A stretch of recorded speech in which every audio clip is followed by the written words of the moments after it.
Welcome to the Perfectly Integrated Podcast, hosted by Matt Ackermann, where we show the power of teamwork in wealth management. Now, onto the show. These past 12 months have been unprecedented. They've been strange. They've been unique for all of us. Recently, a friend compared it to hibernating. But the truth is, none of us have been asleep through this pandemic. We've spent more time thinking and reevaluating, and nowhere is this more evident than in recruiting. With time on their hands, so many folks, especially great advisors, have had time to really reevaluate. Last month, I had the pleasure of talking to Mark Bruno and Rob Sandrew about M&A activity, and Mark told us that it's soared to such great heights, bigger heights than ever. I'm excited today to chat again with Rob from Integrated Partners and Ryan Shanks from FA Match to discuss who's moving, who's standing still, and what we can expect ahead. Gentlemen, welcome. Thanks for having us. Thank you. Rob, I know from our last chat that the pipeline right now here at Integrated Partners is really exciting. Paint a picture for us. Who are the kind of advisors you're talking to? I would say that the pipeline over the last couple of years has been pretty consistent. And certainly, as you mentioned, and I'll echo Mark Bruno on the recruiting side, it has really ramped up quite considerably over the last 12 months, if not more. Recently, again, it's pretty consistent with what we've seen. So I'd say more seasoned advisors that are, looking at integrated, typically 10 plus years experience. And I think really one of the kind of recurring themes is they're all really looking for a true partner for growth and culture. I think on the independent side, a lot of folks feel as if there's not necessarily a model in which you can have independence and full service and a capability, if you will, but wrapped around culture. And we've been able to effectively provide that to a number of advisors out there. Ryan, industry-wide, are these the kind of advisors that are on the move, these seasoned professionals with 10 plus years? What kind of advisors are you seeing that are on the move right now? I'm seeing everyone, not necessarily on the move, but willing to engage in the conversation about the move. I'll give you some perspective on that. Just today, I had a conversation with an advisor that's very, very new, next gen at a wirehouse that was promised all kinds of things when he was going there. He has been there during the coronavirus, cannot market himself, cannot solicit clients, et cetera. He's interested in making a move, doesn't have much of a book, but wants to get aligned in the right environment to engage with clients the right way. Talked to another advisor that's been in the business for 20 years with an independent broker dealer. They've got issues. They're entertaining a move. So you're seeing it across the board in terms of, the LOS, the length of service for them. I think what we've realized is 2020 allowed for us to have a lot of time on our hands. And with that time, you're able to reflect on where you are, whether there's something that's missing and whether it exists elsewhere. Yeah, Ryan, you bring up a great point. I mean, I think we've seen this industry evolve where, it's almost like the advisors feel it's their responsibility to ensure that they're partnering with the right firm. And there seems to be more consistency around doing some due diligence. Not necessarily they want to move, but just to understand what's out there to ensure that they can properly support their clients and, again, grow their business. So I would say that you're seeing a lot more activity. Again, maybe not everyone certainly is intending to move, but they feel as if it is their responsibility to go out and really kick the tires to ensure that they are properly and supported by their existing platform. So Rob, with that in mind, why are advisors looking to move kind of in this pandemic environment? You've had more time to reflect, like Ryan said, but isn't it just safer sometimes in that status quo? Well, I think that what happened particularly early on during the pandemic is a lot of advisors who were not necessarily happy with their existing firm, really the gaps in the offering really were exacerbated for a whole host of reasons.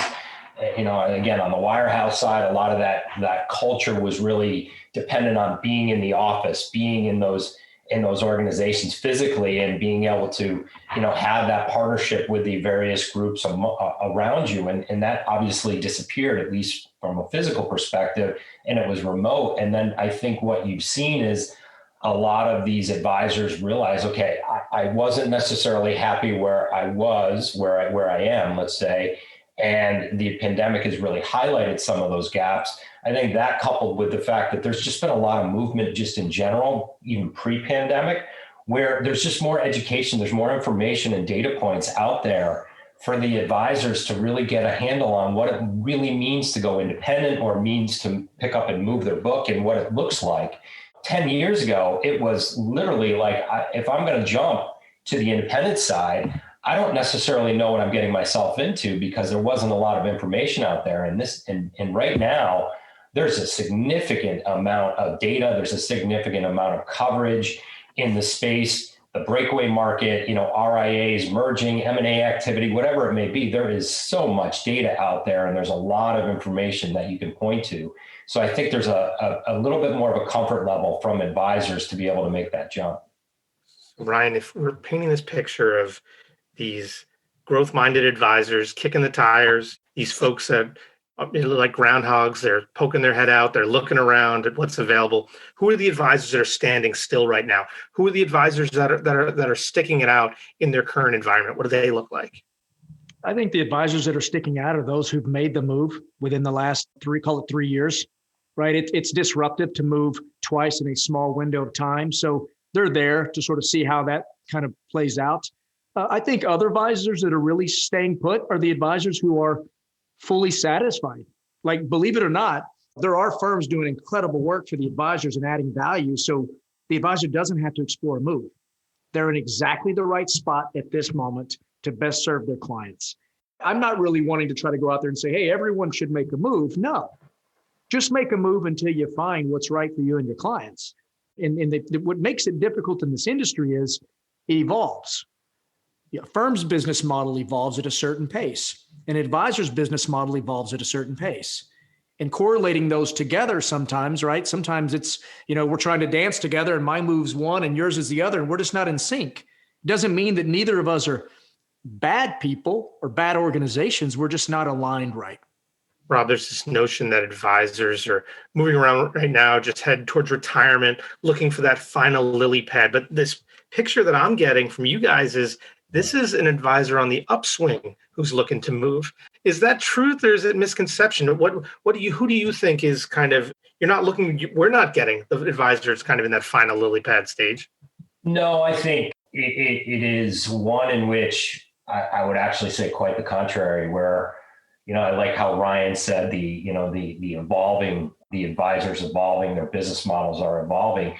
What I think we're seeing quite a bit of is advisors that want to put themselves in a position to, in fact, be that succession plan for advisors that are looking for that final lily pad, as you said, and wanting to partner with organizations that will provide them significant amount of support, not only obviously to buy a practice to be that succession plan, but just overall, again, going back to, a partner for growth, the right culture.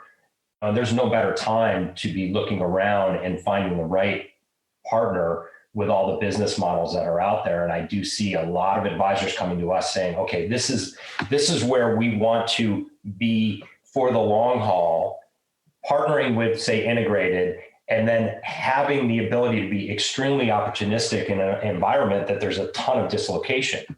So it's actually quite the contrary. As you hear this, you hear all these drivers every day. I'm looking to move because of succession. I'm looking to move because of growth, evolution. We talked about culture. What is the conversation like there at the beginning? How do you know you've got someone on the horn who is really serious about making a move and is not just kicking the tires? They're really ready to make a change in their career here. It's a great question, Matt. A lot of time, the timing is important. It is the maturity level of dissatisfaction is a thing.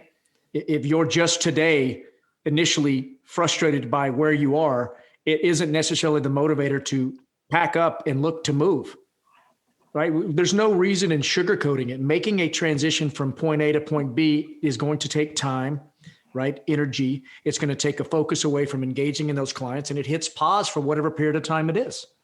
In terms of how we do our evaluation, is we're engaging with advisors on the platform and off the platform.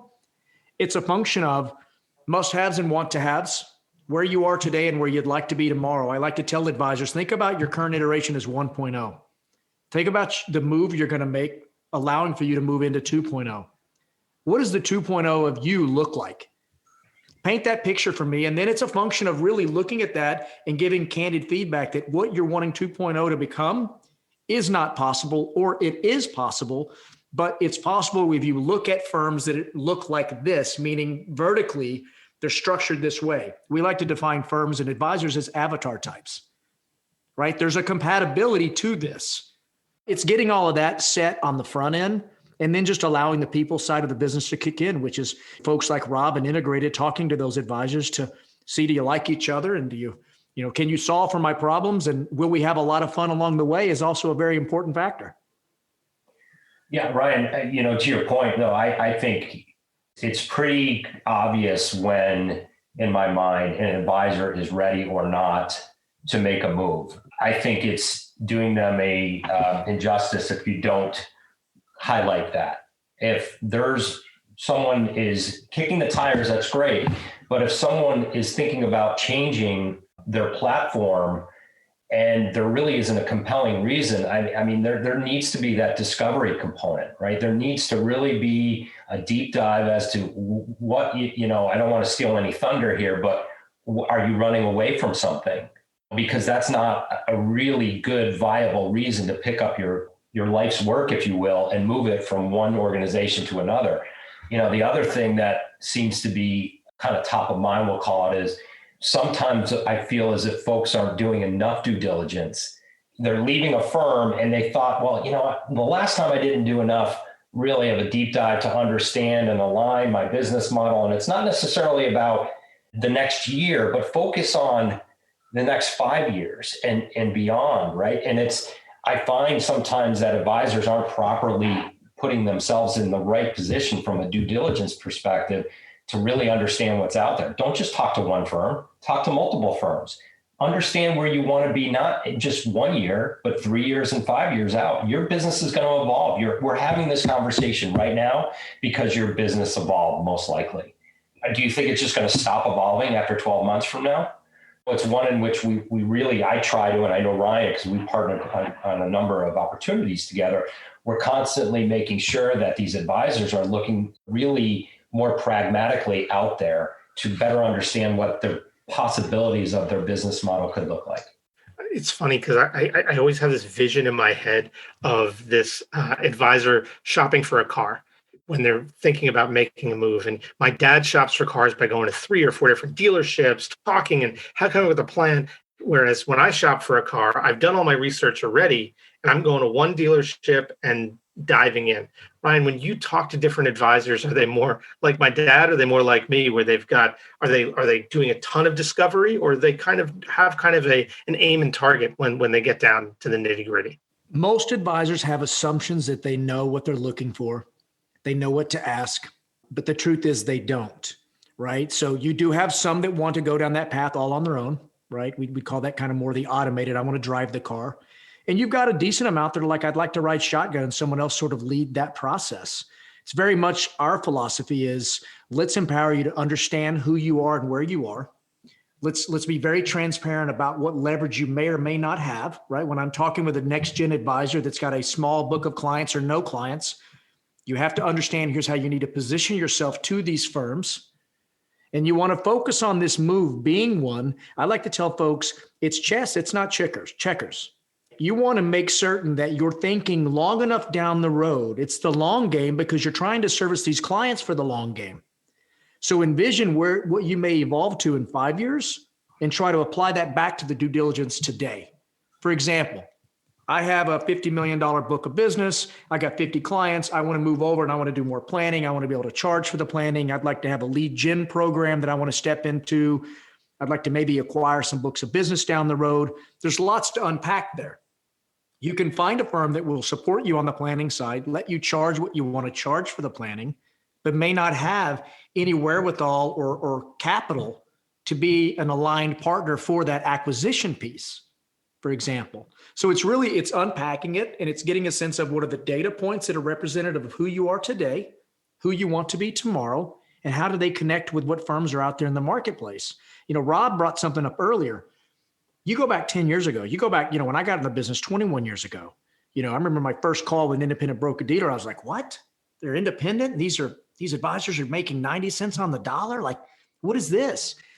It has gotten so hyper competitive and frankly, very confusing for an advisor that raises their head up and says, oh, wow, it used to be that to be independent was for you to affiliate with an independent broker dealer or to launch your own RIA and find a firm to custody your assets with. Now there are so many different variations to independence, of which integrated is a great solution, right, for so much of that. So I think it's the advisor recognizing that and saying, listen, hopefully as you've gotten older in the business, you've gotten smarter about the type of client you want to work with, so too have the firms about the type of advisor they want to work with.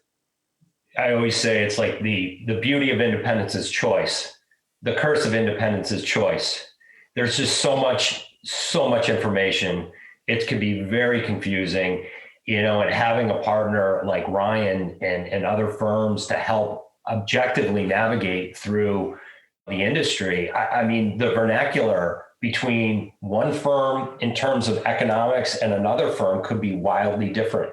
And it's just very hard for an advisor that's not coming from the independent side in particular to get a really good handle on all the moving pieces and all the nuances in the vernacular that goes with our space. Rob, with all that in mind, what's kind of the biggest recruiting hurdle you face? We've talked about, these different minded advisors. You mentioned choice. What's kind of the biggest recruiting hurdle that exists? I think it's always been inertia. It's one in which the devil you know versus the devil you don't.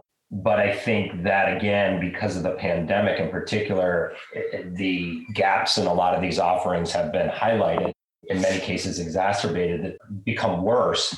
I also think it's a bit of the fear of the unknown, and how do you, quote unquote, unpack what it really means to go independent. There'll be a lot of people kicking tires, trying to understand what it means ultimately to pick up your business and move from one firm to another. The challenge, I think, is there's a lot of muddled, if you will, business models out there, meaning platforms out there that don't really spend enough time painting a clear, concise picture of what it means, not just coming in the door in a transition, but what you're, as an advisor, what is your practice going to look like on our platform, and how are you effectively going to leverage our resources, and what does that mean day to day, and how are you going to effectively, literally partner with our firm? How are you going to tap into those resources? I don't think firms do a good enough job painting a picture of really what it's going to, like that tangible feel, if you will, for an advisor to walk out of a due diligence meeting and say, okay, I get what it means to be at this firm, and this is exactly how I'm going to leverage resources. I think there's a lot of confusion in our industry because people are not able to effectively explain their value proposition for these platforms. So Ryan, how do you get advisors over that hurdle? How do you get them past the inertia and into thinking more broadly about their evolution and their future? A lot of it starts with, why are you in this business? I'm in this business because I want to positively impact clients and their lives, and I want to set them up to be able to retire at some point in the future with a higher accumulation of wealth than they had when we met. And I want to be able to mitigate risk along the way. Are you in the best position to be the best advisor to your clients? Do you have all of the right resources, technology, et cetera? If there's elements there that aren't adding up to the standards you have for yourself and your client model, there is the option that it exists elsewhere. It will require, if you found it, to move, but on the other side of that move is a much happier, better place to service your clients.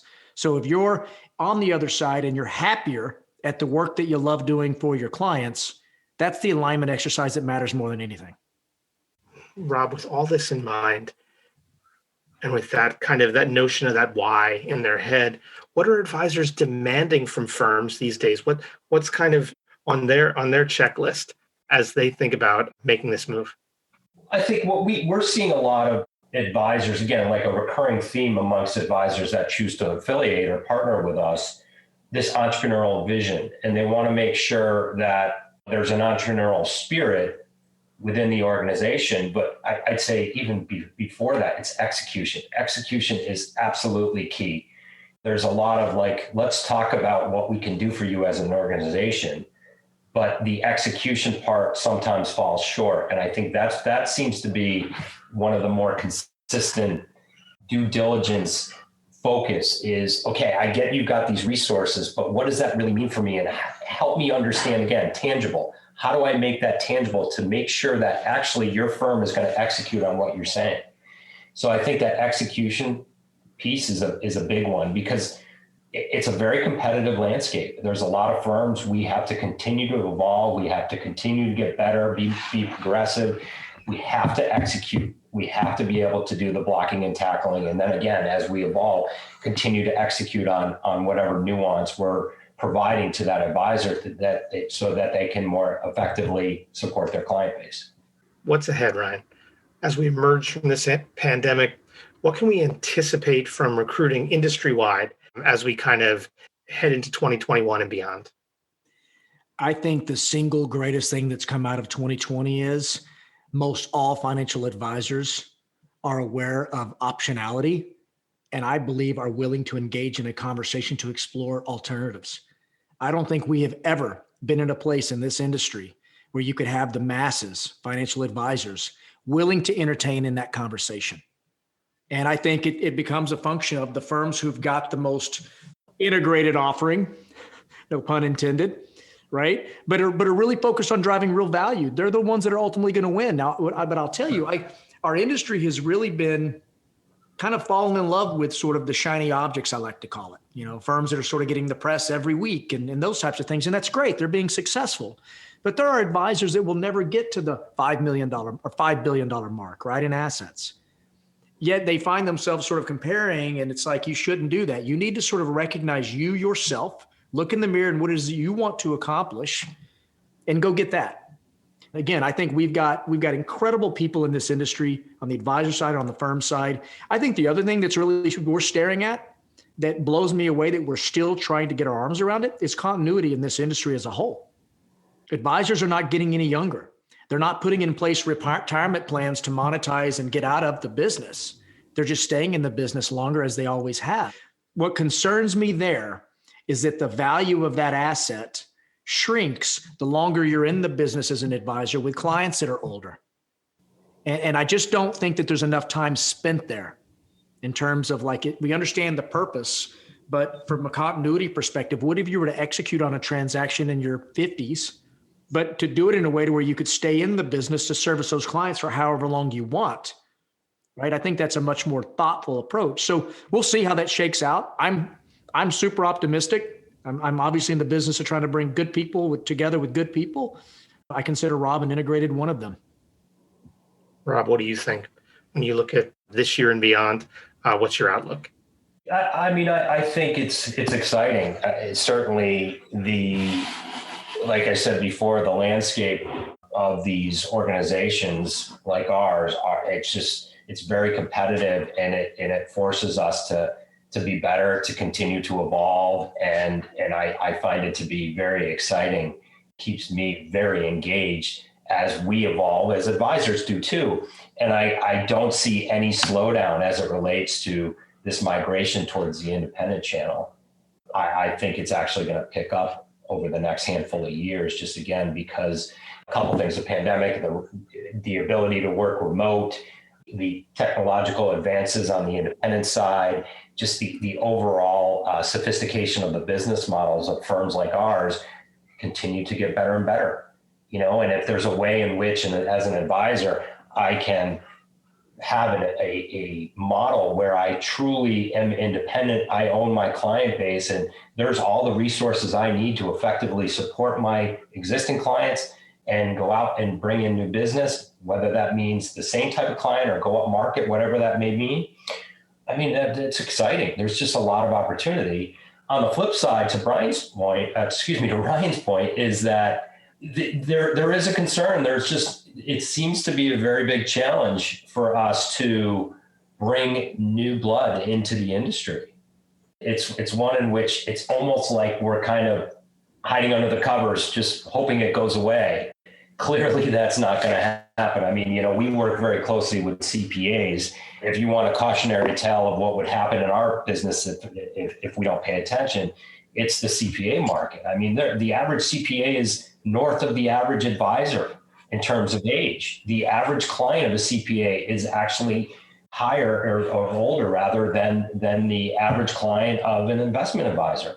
And their business is getting crushed in terms of the people retiring and just overall, there's just no youth going into the CPA world, just like our world. So we need to get ahead of this. And Integrated and others are thinking about this, but I think we all as an industry need to be more focused on the opportunity in the sense of bringing younger folks into the industry. That's a succession plan, right? And it's not quite there today. Well, this has been a really exciting conversation, guys. Thank you both so much. Now, I always end these conversations the same way. I go to my 9-year-old son to get our last question. I talked to him a little bit how we were talking today about the pandemic and how people are peeking out and looking for new opportunities. CJ asked this question. So when this pandemic ends, what's one thing you're looking forward to doing that you've never done before?